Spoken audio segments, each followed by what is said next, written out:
Hey everybody, Dan here with Pain Free You. So, back at the cottage. I was home for a couple of days taking care of some things, and the smoke here was crazy. So, weather cleared up, got back out on the lake, did a little fishing, hung out with a couple of friends, so it was really nice. Today's topic is going to be, is there really danger? So, I'll get to that in a minute. Gonna relax. This is the cottage. That's the back door that leads to the porch that leads to the lake. These doors over here, those two doors lead to two bedrooms. There's actually 3 bedrooms on this side. So it's a beautiful place. Take a nice breath. Hope everybody's well. Enjoyed your weekend. Okay. Is there really danger? So the first thing I will say, symptoms don't mean damage. Symptoms don't mean actual danger. But perceived danger can turn on the symptoms. I know I just kind of said the same thing backwards, but the presence of pain is not a reliable indicator of the condition of your body. It's just not. The presence of symptoms or pains is a very reliable indicator that your brain is perceiving danger in one way or another. Emotionally, physically, mentally, thought-wise, anticipation of an activity or an event, fear about something coming up, judgment from somebody else, all sorts of stuff. When the brain perceives danger, it turns on symptoms. That's all your symptoms mean. So instead of looking at your symptoms as if something horrible is going on, look at your symptoms like you would the smoke detector in the kitchen when you're cooking and there's smoke and the smoke detector goes off. You look at it and go, it's annoying, it's loud. But you're cooking in the kitchen and you've turned it off and there is no fire, but the smoke detector still beep, beep, beep, still screaming at you. There's no fire. It's a false alarm. That's what perceived danger, pain, or perceived danger symptoms is. It's the brain overreacting to perceived, not actual dangers, and turning on the symptoms or the pains as a result. That's all that's going on. Is there real danger? No. But the perception of danger is what turns on the symptoms. So if you understand that, and you keep that here and here, and you truly understand that, okay, symptoms are just a false alarm. I don't need to be concerned with them. Yes, I know they're uncomfortable. I get it, but you're not broken. You're not damaged. You're not at all. So is it real danger? Is getting in an argument with a friend a real danger? Is having a, less than ideal conversation with your spouse real danger? It may seem that way. Is the idea of going on a vacation real danger? Or honestly, is it the thinking about these things that creates the emotions of fear, which creates the perception of danger, which creates the symptoms? So a lot of this, folks, is driven by our thinking about things, because our thinking about the symptoms, our thinking creates the fear that goes up. The fear creates the symptoms, and then we start thinking more fearful thoughts, catastrophic thoughts, this isn't working thoughts, creates more emotions, and we get into this increasing spiral of symptoms and negative, fearful thinking, which creates more symptoms. So what do we do? What do we do? How do I stop this? Stop believing your thoughts.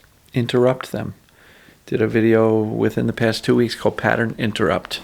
Really important concept, right? I'll touch on it here. When you notice your thinking is going off the rails, interrupt it. Something silly, doesn't matter what. Somebody I worked with recently is like, I'm off to see the wizard, right? Because for that person, the analogy for them is that, like Dorothy in The Wizard of Oz, she always had the ability to click her heels and go home.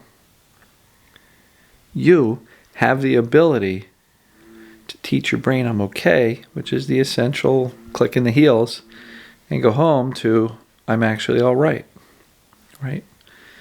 Yes, the journey is scary. Going down that yellow brick road. Lions and tigers and bears, oh my. It's essentially what we're dealing with here. We're dealing with fear, which is creating the symptoms, which is creating the struggle. And I know the struggle is real. It absolutely is. But ask yourself, how much of the struggle is truly the physical sensations, which I know are uncomfortable, don't get me wrong, or how much of the struggle is in your thinking about the physical sensations and the meaning you are giving to those physical sensations? Are you giving the sensations the meaning that says, there's something wrong with me?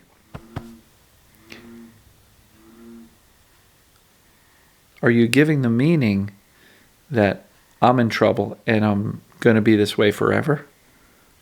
Well, there's not anything wrong with you. And if you are judging yourself harshly for having TMS or perceived danger symptoms in the first place, you got to cut yourself some slack. This is not a uniquely you problem. This is a human experience. Now, you're blessed because you are aware of what's causing it, and you are aware that there is a solution, and you are capable of doing it. So know that symptoms are created by the brain perceiving danger. Know that it applies to you. Do the assessments. I've pointed at them hundreds of times. If you don't know where they are, go to painfreeyou.com/start. They're right there. Do those assessments. If it says TMS, perceived danger pain, that's what it is. Stop questioning it. Stop doubting it, because doubt delays recovery. So is there really danger that we're talking about here? No.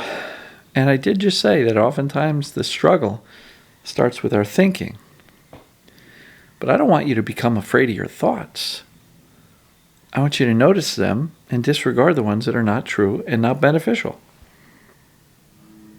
In other words, just let them float by. Don't give it a second thought. Don't ruminate on those thoughts.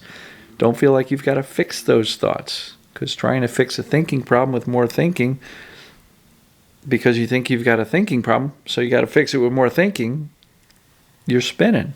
And at that point, you're trying to resolve negative thoughts by thinking about those negative thoughts in a judgmental way that says, I can't stop these negative thoughts. And what are you doing? You're just replaying the negative thoughts. My general approach is you don't have to believe them. You don't have to ruminate on them. You don't have to fix them. You don't have to stop them, because stopping them is impossible. Fixing them would be exhausting. So the most simple way is to say, those thoughts don't have to have anything on me. And I can recognize those thoughts and just say, I don't have to believe them. I'm not doing that now. Shh. We're not doing that again. Because if you've been down that thought path before, and it leads just to more chaos, stress, fear, danger, and symptoms, why keep on following that path and following all those negative, fearful thoughts? It doesn't help you. So, is there really danger? My answer is no. It's perceived danger. Perceived is the key word here. If your brain perceives danger, guess what's going to happen? You're going to get symptoms. And if you freak out about the symptoms, you're pretty much fueling the symptoms with fear and attention. Right? But when you know it's a false alarm, the kitchen smoke detector's going off, but you just burnt something in the skillet, you're not very concerned, are you? Despite how loud the smoke detector's blaring. It's a false alarm, folks. There's no fire in the kitchen. So, hope this makes sense. Is there real danger? Not in the case of perceived danger, pain, or symptoms. It's all a perception. So you've got to get the perception right with accurate knowledge. Know that it applies to you. Know there's a solution. Know you're capable of it. And the task at hand is not to fix or recover from the symptoms. The task at hand is to consistently, calmly show up over time to the point where your scared subconscious brain goes, holy cow, Dan's okay. Look at that. It's not an overnight thing. If you think you can have like 1 or 2 days where you're much more calm and your mindset was better, and now you're pissed off because your symptoms haven't given up yet, don't be. If you've been freaking out for months or years, and now you're just getting on track with a better mindset, give yourself some grace. Give this scared subconscious brain a little bit of time to learn to trust the messages of safety that we're talking about here. So, I'm going to wrap this one up. Hope everybody is doing well. Hope you had a fantastic weekend. And I guess we will speak to you all tomorrow. Take care, everybody. Love you.